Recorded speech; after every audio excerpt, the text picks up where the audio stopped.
Welcome to Gravy Product Insights, where we look at how location intelligence is used to inform business strategy and help solve today's biggest global challenges.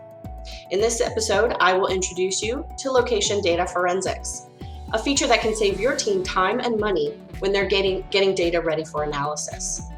I'll also show you two examples of how analysts are using data forensics today in the transportation and retail industries. So let's dive in. Preparing big data for analysis can be time-consuming and costly. Gravy has created a process to make this easier. We call it location data forensics.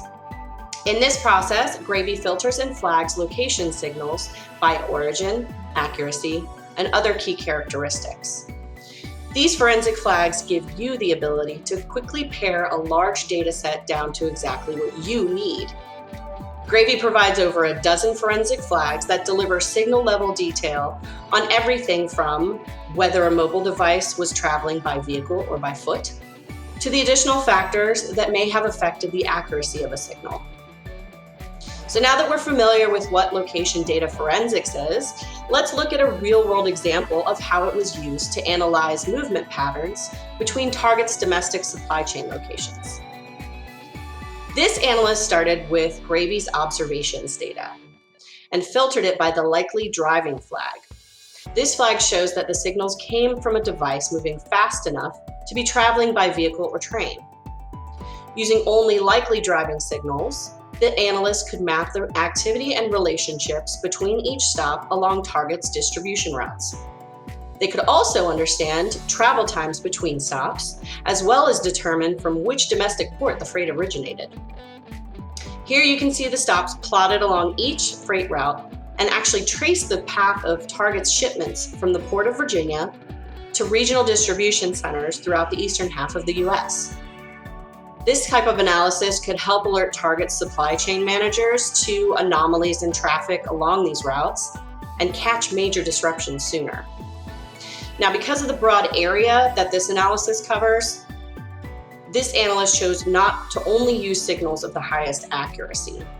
It was more important for them to have as many signals as possible to feed the aggregate level insights that they needed.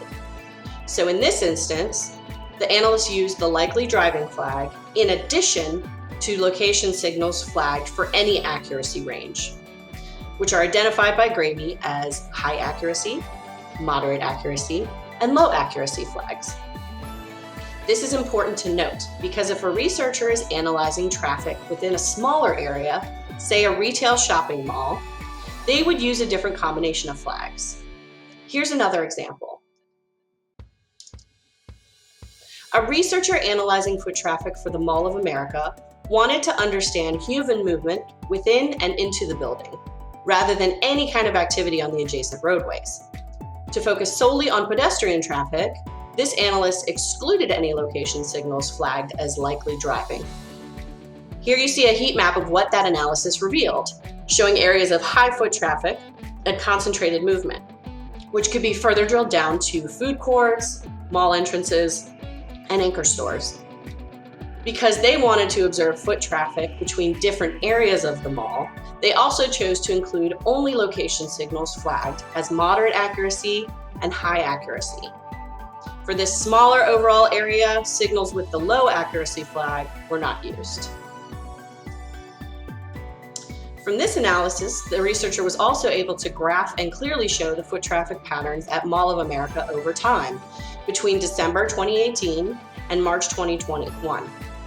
Spikes in foot traffic were evident in August and December of 2019, probably correlating with back to school and holiday shopping respectively.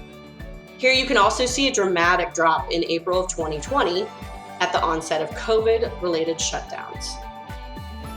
Foot traffic analysis like this can inform where new stores or restaurants should be placed, where the mall may need better infrastructure to support its high traffic areas, and how mall operations should be adjusted to account for the changes in traffic over time. Now, there are hundreds of combinations of forensic flags that are effective for different types of analyses. We only touched on a few examples here today, but location data forensics can also support many other use cases, like market research, catchment analysis, fraud detection, and even event analytics. Gravy's location intelligence experts are here to guide you towards the right combination of forensic flags to use in your next analysis. Reach out to us to connect with one of our experts and look for more product insights from Gravy Analytics coming soon.